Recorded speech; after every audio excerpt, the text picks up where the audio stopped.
አዛንና ኢቃም ከተባለ በኋላ በፈርድ ሶላት ሰዓት ቅብልያ መስገድ ይቻላልን? እንዲሁም የጁሙዓ ሶላት ቅብልያ አለው? አዛን ካለ በኋላ የዐስር ሶላትስ ቅብልያ አለውን? ያብራሩልኝ የሚል ጥያቄ። ሴት ልጅ ያለ መሕረም ረጅም ጉዞ መሄድ እንደማትችል አወቅኩ። አሁን እኔ አረብ ሀገር በመምጣቴ ጸጽቶኛል። ወደ ሀገር ላልመለስም ወስኛለሁ ኢንሻአላህ እና የምሰራው በህጋዊ ኮንትራት ቤት ነው። የማገኘው ገንዘብ ያለ መሕረም በመምጣቴ ሐራም ይሆንብኛል የሚል ጥያቄ ነው። አንድ ሰው ከሌላ ሰው ገንዘብ መበደር ፈልጎ አበዳሪው ሰው ለብሩ መያዣነት የተበዳሪውን መኖሪያ ቤት ክራይ ሳይከፍል ሊኖርበት፣ ከዛ ሰውየው ዕዳውን ሲጨርስ ከፈለገ ሊያስወጣው ከፈለገ ክራይ ሊያስከፍለው ቢስማሙ ይህ እንዴት ይታያል የሚል ጥያቄ። የካዕባ ምስል ያለው መስገጃ ላይ መስገድ እንዴት ይታያል? የካዕባን ክብር ያጎድፋልን የሚል ጥያቄ። ውዱእ አድርጎ ካልሲ ለብሶ ቆይቶ በኋላ ካልሲውን አውልቆ መስገድ ውዱእን ያስፈታል ወይም ጉድለት ይፈጥራል? ያብራሩልኝ የሚል ጥያቄ። ዛሬ 3 እና 4 ዓመት በፊት የተቀመጠ ገንዘብ ነበረ። መሬት ለመግዛት ነበር የሚፈለገው። ነገር ግን በጊዜው ባለመገኘቱ የተነሳ ተቀመጠ። ይህ ብር አሁን ላይ ጥቅም ላይ ውሏል። በሰዓቱ ዘካ ለማውጣት ፈልጌ ቤተሰቦቼ ሐቅ ለሌለው ሰው ይሰጡብኛል ብዬ ፈርቼ አታውጡ አልኳቸው። ያላወጣሁትን ዘካ ለወንድሜ ልጅ ባለቤቷ ሞቶ ሕፃን ልጅ ይዛለችና የዘካውን ብር ለሷ መስጠት እችላለሁ? ወደ 4000 ብር አካባቢ ይሆናል የሚል ጥያቄ። فاغتنم رحمك الله حياتك النفيسة واحتفظ بأوقاتك العزيزة. السلام عليكم ورحمة الله وبركاته. الحمد لله حمدا كثيرا طيبا مباركا فيه كما يحب ربنا ويرضى، والصلاة والسلام على نبينا محمد وعلى آله وأصحابه ومن اهتدى بهداه واتبع سنته إلى يوم الدين. اللهم لا علم لنا إلا ما علمتنا إنك أنت العليم الحكيم. يا معلم آدم وإبراهيم علمنا ويا مفهم سليمان فهمنا. ثم أما بعد ذلك من ناشو ጥያቄዎች የመጀመሪያው ውዱእ አድርጎ ካልሲ ለብሶ ቆይቶ በኋላ ካልሲውን አውልቆ መስገድ ውዱእን ያስፈታል ወይም ጉድለት ይፈጥራል? ያብራሩልኝ የሚል ጥያቄ። አላህ ተባረከ ወተዓላ ዲነል እስላምን ሲደነግገው ገርና የራህመት ዲን አድርጎ ደንግጎታል። ሰዎችን ካቅማቸው በላይ የሆነን ነገር አያዝም፣ አያስገደድም። የእስላምን ገርነት የሰዎችን አቅምና ሁኔታ ባገናዘበ መልኩ የተደነገገ ዲን መሆኑን ከሚያሳዩ ነገሮች መሃል አንዱ እግር በኹፍ በካልሲና መሰል ነገሮች ከተሸፈነ መስፈርቱን ካሟላ አውልቆ ለማጠብ ሳንገደድ እግርን በማጠብ ፋንታ ማበስ ይበልጥ አስፈላጊ የሚሆንባቸው አጋጣሚዎች ይኖራሉ። ብርድና ቅዝቃዜ በሚኖርበት ወቅት ላይ ሙሳፊር ወይ መንገደኛ በሚኮንበትም ጊዜ ከተለያዩ ሁኔታዎች አንፃር ኹፍን ማውለቅ ካልሲን ማውለቅ አስቸጋሪ ሊሆን ይችላል። በእነዚህ ሁኔታዎች ላይ ኹፍ ላይ ማበስን አላህ ተባረከ ወተዓላ ፈቅዷል። ነብዩ ሰለላሁ ዐለይሂ ወሰለም በበርካታ ሐዲሶቻቸው ኹፍ ላይ ማበስ እንደሚቻል ተናግረዋል፣ ሰርተውም መሳይተዋል። ሐሰኑል በስሪ ረሂመሁላህ ተዓላ ኹፍ ላይ ማበስ እንደሚቻል 70 የሚደርሱ ሱሐቦች ሐዲስ አስተላልፈዋል ብለዋል። ነብዩ ራሳቸውም አድርገውታል። ኹፍ ማለት እግር የሚሸፈን ከቆዳ የሚሰራ እንደ ካልሲ ያለ ነገር ነው። ከዑለሞች አስተያየት ራጂሑ ካልሲዎችም ላይ ጭምር ማበስ ይቻላል። እጅግ በጣም ስስ ሆኖ የሰውነት አካልን አሻግሮ እስካላሳየና ቀዳዳዎች እስካልበዙበት ድረስ። እነዚህ ነገሮችን እንደ ሸርጡ ማስቀመጡም ላይ ኺላፍ እንዳለ ሆነው ማለት ነው። በእስላም ጸጋ በእስላም ገርነት ልንደሰት ይገባናል። ነገር ግን ኹፍ ላይ የማበስን ህግጋቶችን ልናውቅ ይገባናል። ሰው ኹፉ ላይ ካልሲው ላይ ሲያብስ ስላየን ብቻ ማበስ አይቻልም። ከማበሳችን በፊት ውዱእ ያለን ኹፉን ካልሲውን አድርገን ከሆነ ነው ኋላ ላይ ውዱእ ስናደርግ እግራችንን አውልቀን ሳናጥብ እዛ ላይ ማበስ የምንችለው። ሀገር ውስጥ ለሚኖር ሰው 1 ቀን እስከነ ሌሊቱ፣ መንገደኛ ለሆነ ሰው 3 ቀን እስከነ ሌሊቱ ነው የሚቻለው። ከዛ ማለፍ የለበትም። እንደዚሁ ጧሃራ መሆን አለበት። በውዱእ ሰዓት መታጠብ ያለበትን የሰውነት ክፍል ቢያንስ እንኳን እስከ ቁርጭምጭሚት ሙሉ መሸፈን የሚችል መሆን አለበት። ከቁርጭምጭሚት ዝቅ ካለ እሱ ላይ ማበስ አይቻልም። ጥያቄውን በተመለከተ ኹፍ ላይ የሚያብስ ሰው ውዱእ ከፈታ በኋላ ኹፉ ላይ አብሶ ከዛ በኋላ ኹፉን ቢያወልቀው ውዱእ ይፈርሳል። ኢማም ሻፊዒን በቀዲሙ ቀውላቸው ኢማም አሕመድን ተከታዮቻቸውን ጨምሮ የበርካታ ዑለሞች አቋም ካልሲው ኹፉ ከወለቀ ውዱእ ይበላሻል ነው የሚሉት። የተወሰኑ ምንም ችግር የለውም አያበላሽም፣ ተመልሶ እግሩን ማጠብም አይወጅበትም የሚል አቋም ያላቸው አሉ። ነገር ግን በላጭና ተመራጩ ውዱእ በሚያደርግበት ጊዜ ሳይሰግድ በፊት ያበሰበትን ኹፍ ካወለቀው ውዱእ ይፈርሳል። هذا الراجح። ነገር ግን ያበሰበትን ካልሲ ወይም ኹፍ ያወለቀው ወዲያውኑ ውዱእን አጠናቆ ወደ ሶላት እየሄደ ሳለ ከሆነ መሃል ላይ ሰፊ ክፍተት ካልነበረ ተመልሶ እግሩን ብቻ ነው ማጠብ የሚጠበቅበት። ውዱእን ካደረገ ከረጅም ጊዜ በኋላ ከሆነ ካልሲውን ያወለቀው ሙሉ ውዱእን መድገም ይጠበቅበታል። ሌላኛው ጥያቄ የካዕባ ምስል ያለው መስገጃ ላይ መስገድ እንዴት ይታያል? የካዕባን ክብር ያጎድፋልን? የሚል ጥያቄ ነው። የሶላት አስኳሉና መንፈሱ ኹሹዕ ነው። ሶላት ሰዓት ልብን መሰብሰብ፣ ሐሳብን ከሚሰርቅ ነገር መራቅ ነው። ሐሳብ ከሚሰርቁ ነገሮች መሃል አንዱ ፊት ለፊታችን የምንሰግድበት መስገጃ ነው። ስለዚህ መስገጃዎች ሐሳብ የሚሰርቅ ነገር የሌላቸው ከስዕልና ከመሰል ነገሮች የጠሩ መሆን አለባቸው። ይህ እንዳለ ሆኖ በመሰረቱ ህይወት የሌላቸው ነገሮች ስዕል፣ ለምሳሌ እንደ ዛፎች፣ ጉዝ ነገሮች ፎቶአቸውን ምስላቸውን መስራትም ይሁን መጠቀሙ ችግር የለውም። የካዕባ ምስልም እዚህ ውስጥ የሚካተት ነው። ማንሳቱም ይሁን መጠቀሙ የሚከለከለው ሩህ ያለው ህይወት ያላቸው ነገሮችን ምስል በያዘ መስገጃ ላይ መስገድ ይከለከላል። ህይወት ያላቸው ነገሮችን ምስል የያዘ ልብስ ለብሶ መስገድም በዘመናችን በተለይ በስፋት የሚታይ ስህተት ነው። የካዕባ ምስል ያለበት መስገጃ ላይ መስገዱ ሶላቱን አያበላሽም፣ ችግር የለም። ነገር ግን ሐሳብ የሚሰርቅ ኹሹዕ እንድናጣ የሚያደርጉ ነገሮችን ልንርቅ ይገባናል። በመሆኑም በርካታ የዲን ሊቃውንት መስጂድና መስገጃዎች ላይ ጌጣጌጥ መኖር፣ ጌጣጌጥ ማድረግን አውግዘዋል። ይሄ የሆነው በዋነኝነት ከዒባዳ የሚፈለገው የልብ መሰብሰብ ነውና ይሄን ስለሚጻረር ነው። በሶላት አጅር የሚገኘው ልባችን ሶላቱ ላይ ከኛ በሆነበት ልክ ነው። ለዚህም ነው አንድ ሰው ሶላት ውስጥ ገብቶ ግማሹን፣ 1/4ኛውን፣ 1/5ኛ፣ 1/6ኛ፣ 1/8ኛውን የሚያገኛል፣ ምንም የማያገኝ ሰው አለ ተብሏል።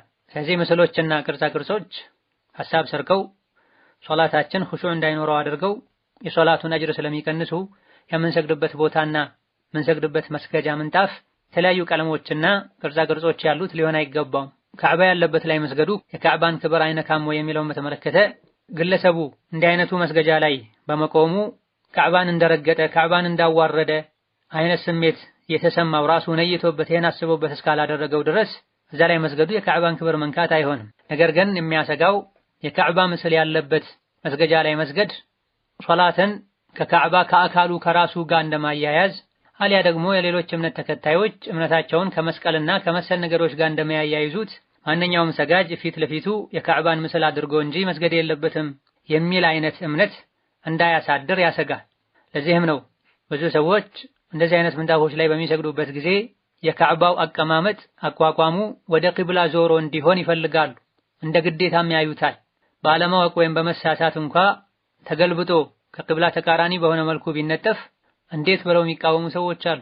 የራሳቸው ያልሆነውን እንኳ ምንጣፍ አስለቅቀው ወደ ቂብላ የሚያዞሩበት ሁኔታ አለ። ቂብላው ጨርቁ ላይ ባለው ካዕባ መሰረት የሚመስላቸው ማለት። ይህ አይነቱ እምነት ሶላትን ከካዕባ ስዕል ጋር እንዳያያይዘው የካዕባ ምልክት ያለበት ሶላት ላይ ሲሰግዱ ኹሹዕ ይጨምራል። የካዕባ ምስል የሌለበት ሲሆን ደግሞ ኹሹዕ አይኖርም። አሊያ ደግሞ ገልብጦ ማንጠፍ አይቻልም የሚሉ አይነት እምነቶች እንዳይኖሩ መስገጃዎችን ከእንዲህ አይነቱ ነገር ነፃ ማድረጉ የተሻለ ነው። አንድ ሐሳብ ስለሚሰርቅ በአንደኛ ደረጃ ሐሳብ ስለሚሰርቅ እንደዚሁ ደግሞ እንዲህ አይነቱን የተሳሳተ አመለካከትና እምነትንም ሊያስከትል ስለሚችል ነፃ ቢሆን የተሻለ ነው። ሌላኛው ጥያቄ አዛንና ኢቃም ከተባለ በኋላ በፈርድ ሶላት ሰዓት ቅብልያ መስገድ ይቻላልን? እንዲሁም የጅሙዓ ሶላት ቅብልያ አለው? አዛን ካለ በኋላ የዐስር ሶላትስ ቅብልያ አለውን? ያብራሩልኝ የሚል ጥያቄ። የምንሰግደው መስጂድ ውስጥ ከሆነና መስጂድ ኢቃም ከተባለ ከፈርድ ውጪ ሌላ ሶላት መስገድ መጀመሪያ አይቻልም። ሱና ሶላት ተጀምሮ እንኳ ቢሆን ሳንጨርስ ወይም ወደ ሁለተኛው ረክዓ ሳንገባ በፊት ኢቃም ካለ አቋርጦ ወደ ፈርዱ መሄድ ግዴታ ነው። ኢቃም ከተባለ በኋላ ከፈርዱ ሶላት ውጪ ሌላ ሶላት የለም ተብሏል በሐዲስ። ቀድሞ ሱና ጀምሮ የነበረ ሰው ገና እንደጀመረ ከሆነ ኢቃም የተባለው አቋርጦ ወደ ፈርዱ መግባት አለበት። አጋምሶ ከነበረ አንደኛውን ረክዓ ጨርሶ ወደ ሁለተኛው ረክዓ ከቆመ በኋላ ከሆነ ፈጥኖ አጠናቆት ወደ ፈርዱ መሄድ ይችላል። ራጂሑና የተመረጠው ይሄ ነው። በየትኛው ሁኔታ ላይ ማቋረጥ አለበት የሚል አቋም እንዳለ ሆኖ ነገር ግን መስጂድ ሄዶ የማይሰግድ ሰው ሴቶች ምንጊዜም ጀማዓ አይወጅብባቸውም። ወንድ ዑድር ኖሮት ቤት ከሰገደ መስጂድ ኢቃም ከተባለ በኋላ እንኳ ቢሆን የግሉን ሶላት ቤት ውስጥ ሱና አስቀድሞ መስገድ ይችላል። የጁሙዓን ቀብልያ በተመለከተ ጁሙዓ ሶላት ከፈርዱ ከራሱ ጋር ተያይዞ የሚሰገድ የቀብልያ ሱና የለውም። ምክንያቱም ነቢያችን ሰለላሁ ዐለይሂ ወሰለም በእሳቸው ዘመን ለጁሙዓ አዳን ይደረግ የነበረው አንድ አዳን ብቻ ነው። እሳቸው ሚንበር ላይ ወጥተው ቢላል አዳን ይላሉ። ነብዩ ኹጥባቸውን እንደጨረሱ ኢቃም ይባላል፣ ሶላት ይሰገዳል። ነብዩ ሚንበር ላይ ቆመው አዳን ተብሎ አዳኑ እንዳለቀ ሰዎች ተነስተው ቀብልያ ይሰግዱ ነበር አይባል። ይህ ከተባለ ወይም ነብዩ ሰለላሁ ዐለይሂ ወሰለም እነሱ እስኪጨርሱ ሚንበር ላይ ሆነው ይጠብቃሉ ወይም ወርደው ይሰግዳሉ። አሊያ ደግሞ ሰዎች የሰገዱ እሳቸው ኹጥባ ያደርጉ ነበር ማለትን ያስከትላል። ሶስቱም አልተባለም። ለጁሙዓ ሁለተኛ አዳን የተደነገገው በዑስማን ኢብኑ አፋን ዘመን፣ በነብዩ በአቡበክር በዑመር ዘመን አንድ አዳን ብቻ ነበር ያለው። ኢማሙ ሚንበር ላይ ወጥቶ አዳን ይደረጋል። አዳኑ እንዳለቀ ኹጥባ ተደርጎ ይሰገዳል። ስለዚህ ጁሙዓ ወይም አዳን ተብሎ ሱና ተሰግዶ ከዛ ሁለተኛ አዳን ተብሎ ኹጥባ የሚደረግበት ሁኔታ የለም። ከፈርዱ ሰላት ከራሱ ጋር የተያያዘ ልክ እንደ ዙሁር ቀብልያ የለው። ነገር ግን አንድ ሰው መስጂድ ከገባበት ጊዜ ጀምሮ ኢማሙ ሚንበር ላይ እስኪወጣ ድረስ ሁለት ረካዓ ያደረገ ሱና ሶላቶችን መስገድ ይቻላል፣ ይወደዳል። ፀሐይ እኩለ ሰማይ ላይ በምትሆንበት ጊዜ መስገድ ተጠልቷል። ነገር ግን ራሱን በቻለ ሐዲስ ከዚህ ክልከላ ጁሙዓ ቀን ተነጥሎ ወጥቷል። ሌላ ቀን ፀሐይ እኩለ ሰማይ ላይ በምትሆንበት ጊዜ ሱና ሶላት አይሰገድም። ጁሙዓ ቀን ላይ ግን ይህ ክልከላ ተነስቶ ኢማሙ እስኪመጣ ድረስ የቻሉትን ያክል ሁለት ረካዓ መስገድ ይቻላል።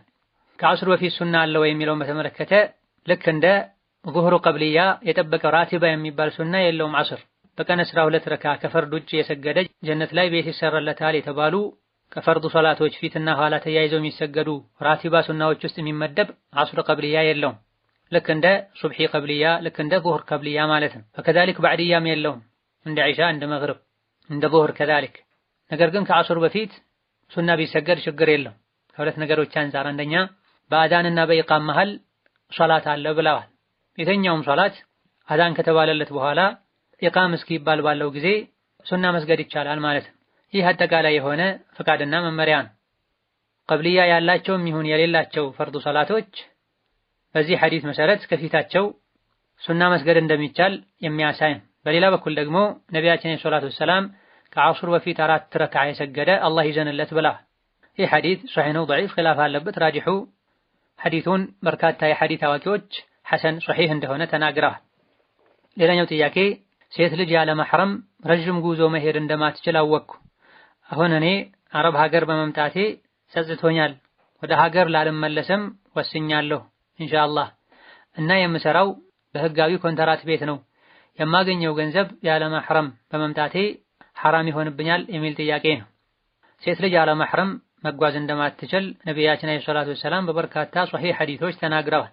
በአላህና በመጨረሻው ቀን የምታምን ሴት ያለ መሕረም አትጓዝ ብለዋል፣ በርቀት በምንም ሳይገድቡት። ሌሎች ሐዲሶች ላይ የአንድ ቀን ጉዞ፣ የሁለት ቀን ጉዞ፣ የአንድ ቀን ከሌሊት ጉዞ፣ የሶስት ቀን ጉዞ፣ አንድ በሪድ ሁሉ ብለው የገደቡበት ሁኔታ አለ። ሌላ ደግሞ በአብዱላህ ብን አባስ ሶሒህ በሆነ ሐዲስ በአላህና በመጨረሻው ቀን የምታምን ሴት ያለ መሕረም አትጓዝ ብለዋል፣ ርቀቱን ሳይገድቡት። ስለዚህ ሐዲሶችን ሁሉንም አንድ ላይ አጣምረን ስንረዳቸው በተለምዶ ጉዞ ሊባል የሚችልን ርቀት ሴት ልጅ ያለ መሕረም መሄድ የለባትም። 3 ቀን የተባለው 2 ቀን የተባለው 1 ቀን እስከ ሌሊቱ የተባለው እንደ ጠያቂዎች ነው። ለምሳሌ አንዱ ጠያቂ እኔ 2 ቀን ጉዞ ርቀቱ 2 ቀን የሚያስኬድ መንገድ ልሄድ ነው ሲል፣ ሌላኛው 1 ቀን፣ ሌላኛው 1 ቀን ከሌሊት፣ 1 ቀን እስከ ሌሊቱ፣ አንዱ 2 ቀን ያለበት አጋጣሚ አለ። ለሁሉም እንደራሱ የግል መልስ ነው የተሰጠው። አንድም በሪድ እንኳ ሴት ልጅ ያለ መሕረም መጓዝ እንደሌለባት ተናግረዋል። ኢማሙ ነወዊ የሐዲስ ሹራሖች ከነዚህ ሐዲሶች በጥቅሉ የምንረዳው ሴት ልጅ ያለ መሕረም በተለምዶ ጉዞ የሚባልን ርቀት መሄድ እንደሌለባት ነው ብለዋልና በባቡርም ይሁን በአየርም ይሁን ከሰው ጋርም ይሁን ለብቻዋ ሴት ልጅ ከሷ ጋር መሕረሟ አባቷ፣ ወንድሟ፣ ባሏ፣ ልጇ፣ አጎቷ መሰል የሆኑ እሷን በቋሚነት መቼም ማግባት የማይችሉ መሕረሞች የስጋ ወይም የጡት ዘመዶች እስከሌሉ ድረስ መጓዝ የለባትም፣ ሐራም ነው፣ ወንጀል። ሆኖም ባለማወቅ ይሄን ያደረገ ሰው ከጸጸተና ከተወበተ አላህ መሐሪ ነው። ገንዘቡን በተመለከተ ከተካሄደ በኋላ የሚሰራው ስራ ሐላል እስከሆነ ድረስ ገንዘቡም ሐላል። የመሄዱ ወንጀል ሌላ ራሱን የቻለ ነው። ከሄዱ በኋላ የሰሩት ስራ ሐላል ከሆነ ገንዘቡ ሐላል ይሆናል። ሄደው የሚሰሩት ስራ ወንጀል ከሆነ ያለ መሕረም ከመጓዙ ወንጀል በተጨማሪ በሐራም የሚያገኙት ገንዘብም አላህ ዘንድ የሚያስጠይቅ ይሆናል ካልተውበቱና ካላስተካከሉ በስተቀር። ስራው ግን ሐላል ከሆነ ችግር የለውም። ልክ እንደ ሐጅ ማለት ነው። ሴት ልጅ ያለ መሕረም ሐጅ መሄድ የለባትም ራጂሑ ከዑለሞች አስተያየት።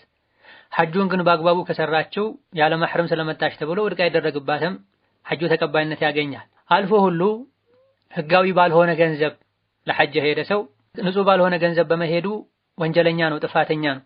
ሐጅና ዑምራውን ግን በአግባቡ ካደረገው ምንም እንኳን በትክክለኛ መንገድ በንጹህ ገንዘብ ሐጅ እንዳደረገ ሰው የላቀ አጅር ባያስገኝም የሐጅን ዋጅብነት ግን ይተካለታል። ሌላኛው ጥያቄ ከዛሬ 3 እና 4 ዓመት በፊት የተቀመጠ ገንዘብ ነበረ። መሬት ለመግዛት ነበር የሚፈለገው፣ ነገር ግን በጊዜው ባለመገኘቱ የተነሳ ተቀመጠ። ይህ ብር አሁን ላይ ጥቅም ላይ ውሏል። በሰዓቱ ዘካ ለማውጣት ፈልጌ ቤተሰቦቼ ሐቅ ለሌለው ሰው ይሰጡብኛል ብዬ ፈርቼ አታውጡ አልኳቸው። ያላወጣሁትን ዘካ ለወንድሜ ልጅ ባለቤቷ ሞቶ ህፃን ልጅ ይዛለችና የዘካውን ብር ለሷ መስጠት እችላለሁ? ወደ 4000 ብር አካባቢ ይሆናል የሚል ጥያቄ ነው። ናም ዘካውን ለወንድም ልጅ መስጠት ይቻላል።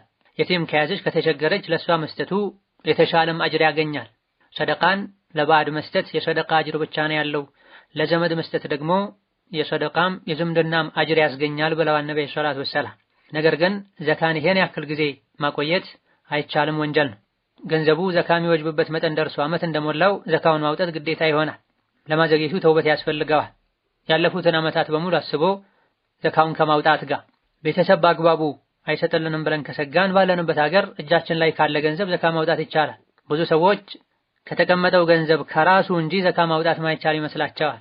ከራሱ ማውጣቱ የግድ አይደል። ሌላ እጃችን ላይ ካለ ሌላ ሰው ጋር ካለን ገንዘብ ዘካ ማውጣት ይቻላል። ቤተሰብ በትክክል አይወጣም ብለን ከሰጋን ሌላ ሰው መወከል ይቻላል እንጂ ይሄን ሁሉ ዓመት ማዘግየት አይቻልም። ሌላኛው ጥያቄ አንድ ሰው ከሌላ ሰው ገንዘብ መበደር ፈልጎ አበዳሪው ሰው ለብሩ መያዣነት የተበዳሪውን መኖሪያ ቤት ክራይ ሳይከፍል ሊኖርበት፣ ከዛ ሰውየው ዕዳውን ሲጨርስ ከፈለገ ሊያስወጣው ከፈለገ ክራይ ሊያስከፍለው ቢስማሙ ይህ እንዴት ይታያል የሚል ጥያቄ ነው። አይቻልም፣ ይሄ ሪባ ነው፣ ወንጀል። ምክንያቱም በብድር መልኩ ለተሰጠ ገንዘብ እንደ ዋስትና መያዣነት የተሰጠን የተቀመጠን ንብረት መጠቀም ብድር በመስጠት ለራስ ጥቅም እንደማስገኘት ነው የሚቆጠረው። ቃዒዳ ፍቅህያ ላይ ኩሉ ቀርድን ጀረ ነፍዐን ፈሁወ ሪባ ተብሏል። እንደ ሐዲስም ተወርቷል። አበዳሪው እንዲጠቀም የሚያደርግ ብድር በሙሉ ሪባ ነው ተብሏል። አንዳንድ ሱራዎች ከዚህ ተነጥሎ የወጡበት ሁኔታ ቢኖር ኢማም አሕመድ ረሒመሁላህ ተዓላ አክረሁ ቀርደ ዱር ወሁወ ሪባ አልመሕድ ብለዋል። አንድ ሰው ተበድሮ የተበደረውን አካል ቤት መጠቀምን እጠላዋለሁ፣ ይህ ጥርት ያለ ሪባ ነው ብለዋል ረሒመሁላህ ተዓላ። ብድር ራሱን የቻለ ህግጋትና ስነ ስርዓቶች አሉት። ካበደረን ለአላህ ብለን ነው ልናበድር የሚገባን።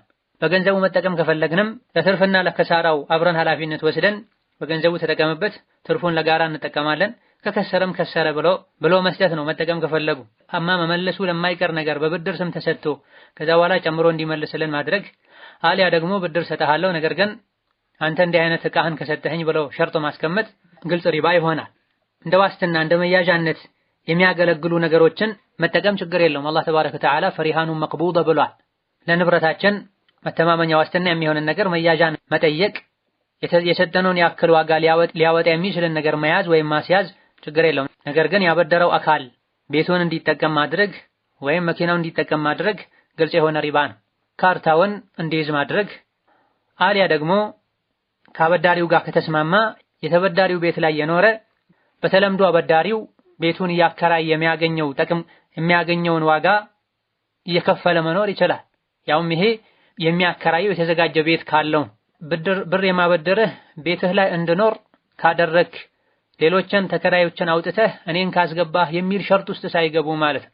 ምናልባትም የሱ ቤት ለሱ የሚመች ስለሆነ ባያበድረው ላያገኘው ስለሚችል በሆነ መልኩ አስተያየት ተደርጎለት ከሆነ የሚገባው በዚህም ይከለከላል። ነገር ግን ነፃ የሆነ የሚያከራየው ቤት ካለው አሊያ ደግሞ ሌሎች ተከራዮች ሁላቸውን ከጨረሱ እዛ ቤት ላይ ገብቼ እኖራለሁ በየወሩ ክራይ ከፍልሃለሁ ብለው ከሆነ የተስማሙት ችግር የለም።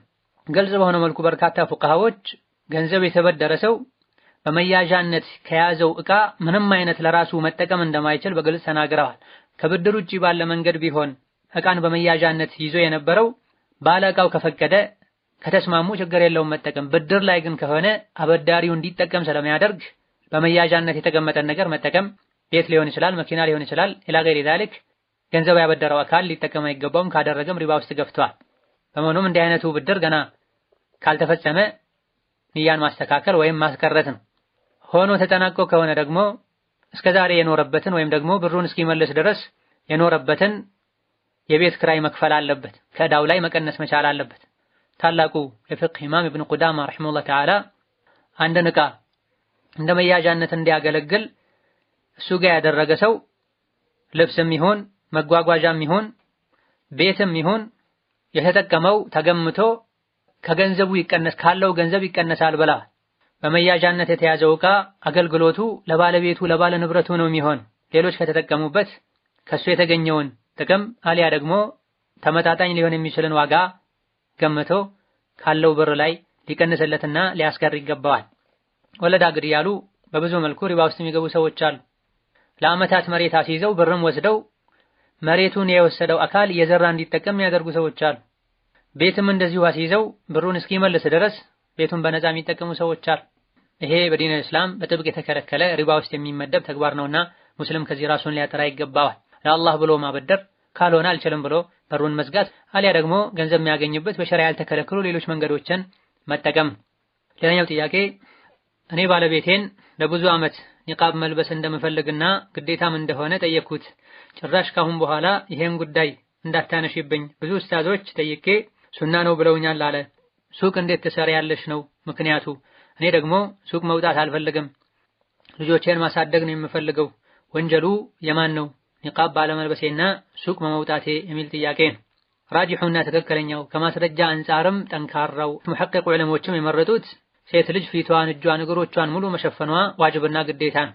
በተለይ ደግሞ ፈተና፣ የዲን ድክመት ባለበት ወቅትና ቦታ ላይ ፊትን መሸፈኑ ሱና እንጂ ዋጅብ አይደለም የሚሉ ዑለሞችም ጭምር ፊትን በመሸፈን እንጂ ፊትናን ማስቀረት መከላከል የማይቻል ከሆነ መሸፈኑ ግዴታ ነው የሚል አቋም አላቸው።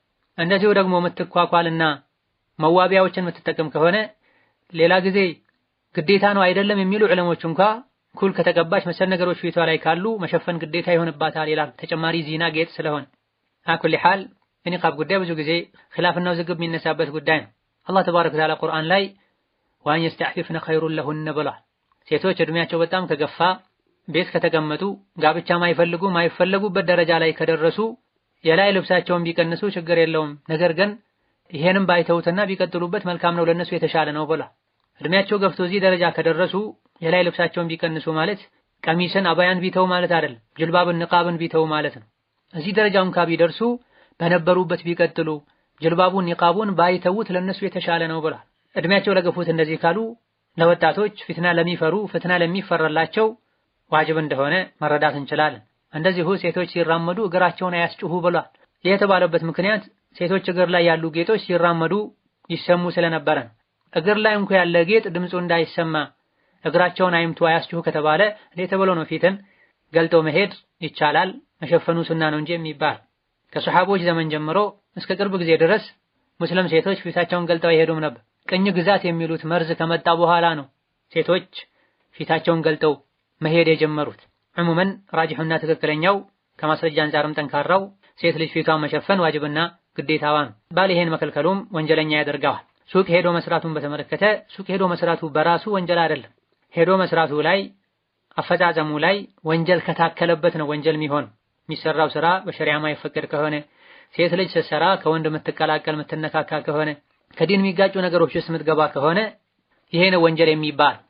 ሴት ልጅን የመንከባከብ ለትዳር ህይወታቸው የሚያስፈልገውን ማሟላት የባል ግዴታ ነው።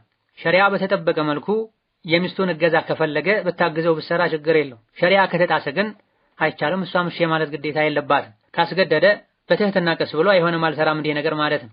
ወንጀል ባለበት ነገር መክሉቅን መታዘዝ አይቻልም። ወላጅም ቢሆን ባልም ቢሆን እንዲህ አይነት ያፈጻጸም ችግሮች ከሌሉበት ሄዶ መስራቱ ችግር የለው። ኒቃብ ደግሞ ይሄን ያክል የሥራ እንቅፋት አይሆን። ኒቃብ ለብሰው ሸሪዓቸውን ጠብቀው ቤታቸውን ህይወታቸውን የሚመሩ ብዙ እህቶች አሉ። ነገር ግን መጀመሪያ ለጅልባብ ለኒቃብ ያለን አመለካከት ትክክለኛ ካልሆነ ለሥራ እንቅፋት ይሆናል፣ ለትምህርት እንቅፋት ይሆናል፣ ትዳር እንዳይመጣልኝ ያደርጋል እያሉ የሚፈጥሯቸው ተልካሻ ምክንያቶች አሉ። ሒጃብ ራሱን የቻለ ግዴታ ነው። ሒጃብን ለማድረግ መንገዶችን ማመቻቸት እንጂ ያለብን ከሒጃብ ለመሸሽ ምክንያቶችን መደርደር የለብንም። ሴት ልጅ በመሰረቱ ቤት ነው መቀመጥ ያለባት። መውጣቷ ለሷም ለትዳሯም ለዲኗም ጥሩ አይደል። ለመውጣት ግን ከተገደደች ወይም አስፈላጊ ሆኖ ከተገኘ መሟላት ካለበት መስፈርት አንዱ ሒጃብ ማድረግ አለባት። ፊቷን ገልጣ በተለይ ወንድ የሚመጣበት ሐያ አደብ የሌለው ወንድ የሚገበያይበት ቦታ ላይ እንዴት ብሎ ነው አቅል ያለው ገይራ ሚስቱ ላይ የሚቀና ወንድ እዛ እንድትቀመጥ የሚያደርገው?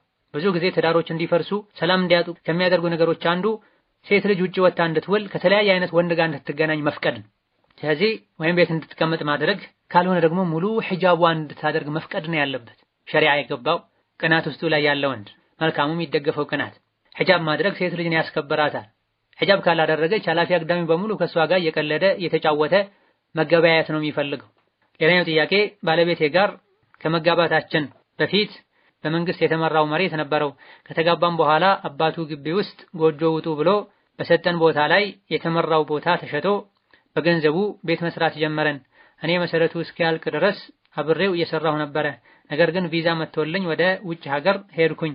የሰራሁትን በሙሉ እየላኩ የባል ሐቅ አለብኝ ብዬ ቤቱ ተጨረሰ። አሁን ላይ ግን ሐቅ የላትም፣ ቦታውም የአባቴ ነው፣ ገንዘቡም የራሴ ነው ብሏል። እኔ ሐቅ የለኝም፣ በሸሪዓ እንዴት ይታያል የሚል ጥያቄ ነው። ባል ለሚስቱና ለልጆቹ መኖሪያ ማመቻቸት ግዴታ ነው። እሱ ማመቻቸት የነበረበትን መኖሪያ ሚስቱ አግዛው ካመቻቹ ቤቱ የጋራቸው ይሆናል። ገንዘቡን በስጦታነት እስካላበረከተች ድረስ የጋራችን ይሆናል፣ አብረን እንጠቀምበታለን በሚል ንያ ከሆነ ወጪ ያደረገችው ያገዘችው። የትዳር ጎጆን ማመቻቸት ግዴታው የነበረው ባል ባለቤቱ እንድታግዘው ካደረገ ካገዘችው ከተሳተፈች ንያዋ ቤቱ የጋራችን ነው በሚልም ይሁን ገንዘቤን ወደፊት ይመልሳል በሚልም ይሁን ኋላ ላይ ሐቄ ይሰጠኝ ካለች መስጠት አለበት። ወመን ዩؤدي أن يخيه واجبا له الرجوع إنما مطالبا ተብሏል። አንድን ሰው ግዴታ የተወጣ ሰው እኔ ግዴታውን ልወጣለትና ልክፈልለትና ኋላ ላይ ይሰጠኛል ብሎ ነይቶ ካደረገ የተከፈለለት አካል ኋላ ላይ መክፈል ግዴታ አለበት ተብሏል። ሴት ልጅ ትዳሯን ትታ ሰው ሀገር ሄዳ ለፍታ እንደ ምስት በክብር ቤት ቁጭ ብላ ከልጆቿ ጋር መኖርን ትታ ሰርታ ያመጣቸውን ገንዘብ ከመጠቀም ጋር ሐቅ የለሽም ማለት ስህተት። هل جزاء الإحسان إلا الإحسان መልካምን ነገር ለሰራልን ሰው መልካም ውለታ መልካም ምላሽ ነው ልንሰጥ የሚገባው። መልካምን ነገር ያደረገላችሁን ሰው ውለታውን ክፈሉት፣ ካልቻላችሁ ዱዓ አድርጉለት ብለዋል ነብዩ ሰለላሁ ዐለይሂ ወሰለም። ሆኖም ገንዘቡን ሙሉ በሙሉ ለሱ ስጦታ ነው የሰጠሁት ከሱ ምንም አልፈልግም በሚል ንያስ ካልተሰጠ ድረስ ቤቱ ላይ ሐቅ ይኖራታልና አላህን ፈርቶ ማስተካከል ይጠበቅበታል አላህ ፊት ከመቆም በፊት። ሌላኛው ጥያቄ ከባለቤቴ ጋር ተፋተን ስንማለስ ጁሙዓ ቀን ኒካህ ታሰርኩ። ነገር ግን ኒካህ ያሳሰረኝ የእንጀራ አባቴ ነበረ። ይሄም ሊሆን የቻለው አግብታ የፈታች ወክላ ኒካህ መታሰር ትችላለች በማለት ባለማወቅ ነበረ። ነገር ግን በኋላ ላይ ስሰማ የእንጀራ አባት ኒካህ ማሳሰር እንደማይችል ተነገረኝ። ይሁን እንጂ ከጁሙዓ እስከ እሁድ ድረስ ከባለቤቴ ጋር ነበርኩ።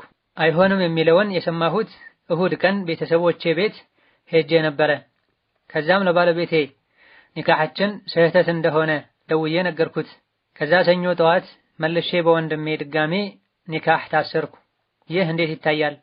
ጠዋትስ መሆኑ ችግር አለውን? አሁን ላይ ከባለቤቴ ጋር አብረን አይደለንም።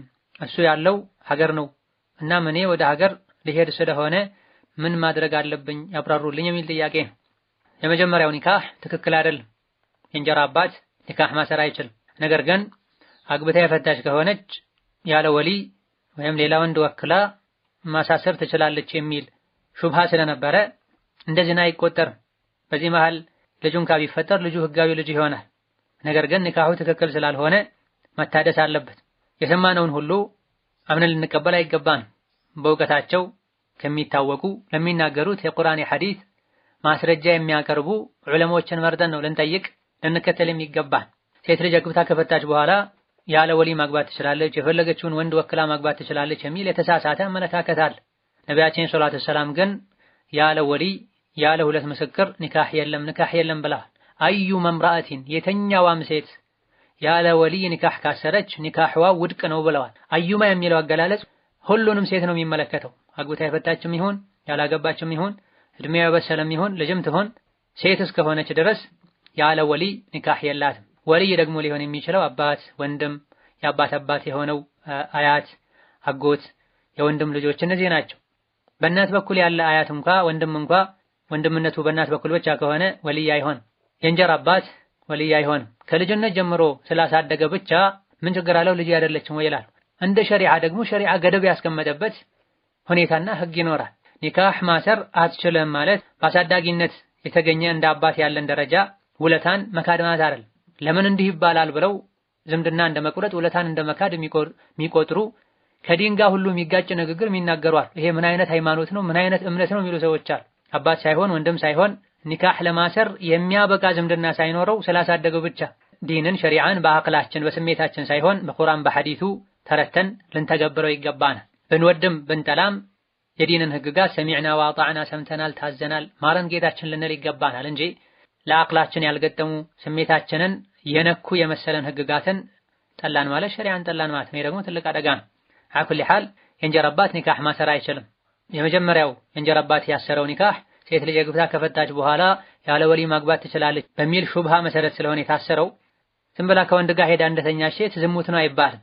የተሳሳተ ኒካህ ነው። እስከዚህ ድረስ ስለነበረው ችግር የለውም ወንጀል አይሆንም። ከእንግዲህ ግን መስተካከል አለበት ይባላልና በቀጣይ ካስተካከላችሁ ችግር የለውም።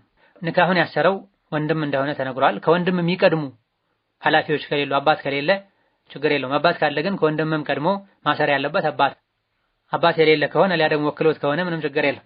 ኒካህ ሲታሰር ራሱን የቻለ ወቅት የለውም። በየትኛውም ሰዓት በቀንም ይሁን በማታ ቢታሰር በስርዓቱ መስፈርቱን ሞልቶ እስከታሰረ ድረስ ትክክለኛ ኒካህ ይሆናል። ሌላኛው ጥያቄ እኔ በስደት ላይ ሆኜ ኒካህ አድርጌ ነበረ። አሁን ላይ ግን ስሰማ ሶላት የማይሰግድ ሰው ኒካህ ማሰር አይችልም። እኔ አባቴም ወንድሜም እንዲሁም አጎቴም አይሰግዱም እና ኒካሁ አለ ወይስ ውድቅ ነው? ከልጁም ጋር አልተስማማንም። ከዓመት በላይ ሆኗል ከተዘጋጋን። ማህሩንስ መመለስ አለብኝ? ቤተሰብም የደገስንበትን እንቀንሳለን እያሉ ነው። ስለዚህ ሙሉውን ነው መመለስ ያለብኝ? ያብራሩልኝ የሚል ጥያቄ ነው። ሶላትን ሙሉ በሙሉ መተው ክፍር ነው፣ ከእስልምና ያወጣል። ነቢያችን ሰለላሁ ዐለይሂ ወሰለም መን ተረከ ሶላተ ሙተዓሚደን ፈቀድ ከፈር ብላ ሆን ብሎ ሶላትን የተወ ከፍሯል፣ ከእስላም ወጥቷል ብላ።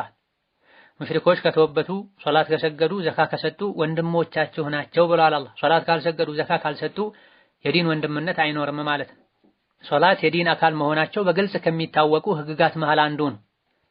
የሶላት ግዴታነት አላቅም የጾም ግዴታነት አላቅም ሌላ ይገባው ሙስሊም የሆነ ከሙስሊም ጋር ያደገ ዕልም ያለበት መድረሳ ያለበት በተለይ ከተማ አካባቢ ላይ የሚኖር ሰው የሶላትን ግዴታነት ከማወቁ ጋር ሶላትን መስገድ የተወ ከእስላም ይወጣል። ስለዚህ እንዲህ አይነት ሰው ያሰረው ኒካህ መስተካከል አለበት። ይህ እንዳለ ሆኖ ኋላ ላይ ያለመግባባቱ የተፈጠረው በሴቷ ምክንያት ከሆነ እሱ ሁሉን ነገር ከማሟላቱ ጋር ምንም ሳያጎድልባት እሷ ከሆነ መለያቱን የፈለገችው ማህሩን ያወጣውን ወጪ መመለስ አለባት። እሱ በድሎና አጉድሎ ከሆነ ለመለያየት የወሰኑት ማህር መመለስ አይወጅብባትም። هذا والله تعالى أعلم. السلام عليكم ورحمة الله وبركاته. መሄጃ ወዳሻሁታ መንጎጃ እንደ ልብ ባችል መራመድ የሱን ውሳኔ ግን ውደድ። እይታ ነስቶ ጨልሞ ዓለምን ባታይ ፈጽሞ እንዳሳነሰ ቁጥረህ ጸጋውን እንዳትክድ ከስረህ